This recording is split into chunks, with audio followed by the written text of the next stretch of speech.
Find the value of x. আমাৰ ইয়াত এটা ট্ৰাইংগেল দিয়া আছে এ বি চি, আৰু ইয়াত এ পি এক্স ভেলু দিয়া নাই, মানে এক্সটো আমি উলিয়াব লাগিব। পি বি আমাৰ দিয়া আছে, এ কিউ দিয়া আছে, আৰু এক্স কিউ চি আমাৰ দিয়া আছে। ঠিক আছে, আমি কেনেকৈ ফাইণ্ড আউট কৰিম আমাৰ এক্সটো চাবা। ইয়াৰ কাৰণে এটা ফৰ্মুলা থাকে, আমি ফৰ্মুলাটো বনাই ল'ব লাগিব। এ পি কেনেকৈ হ'ব ফৰ্মুলাটো, A P divided by P B, P B equal to হয় আমাৰ A Q Q C. Okay, এতিয়া আমি ইয়াত ভেলুকেইটা পুট কৰি দিম।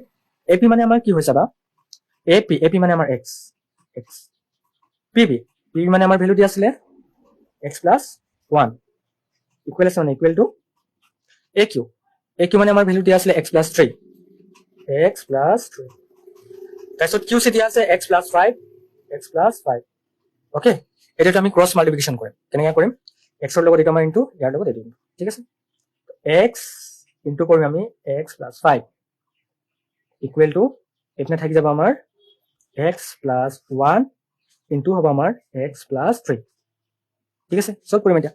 এক্সৰ লগত এক্স ইনটু কৰিলে হৈ যাব আমাৰ এক্স স্কোৱাৰ, প্লাছ আছে প্লাছ এক্সৰ লগত 5 ইনটু কৰিলে আমাৰ হ'ব 5x ইকুৱেল টু এক্সৰ লগত এইপিনে আমি এক্স ইনটু কৰিম, থাকি যাব আমাৰ এক্স স্কোৱাৰ, আকৌ আমাৰ প্লাছ আছে বুলি প্লাছ, আকৌ এইটো এক্স আৰু 3 লগত ইনটু কৰিলে আমাৰ হ'ব 3x।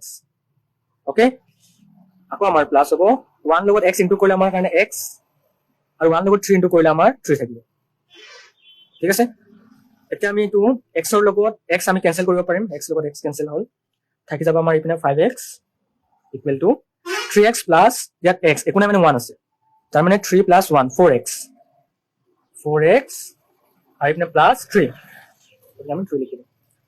এতিয়া 4x টো আমি ইকুৱেলৰ এই চাইডত লৈ আহিম, 5x 4x টো প্লাছত আছে, ইকুৱেলৰ এইটো চাইডত আহিলে আমি মাইনাছ হৈ যাব, মাইনাছ 4x। ঠিক আছে, ইকুৱেল টু প্লাছ 3 আছিলে মানে আমাৰ 3 থাকিব। এতিয়া 5 মাইনাছ 4 কৰিলে আমাৰ কিমান হ'ব 1x, তাৰমানে x হ'ব, 1 টোতো নিলিখিলেও হয়, একো নাই মানে 1 থাকে, ইকুৱেল টু 3, তাৰমানে এক্সৰ ভেলু আমি পালো 3। অ'কে,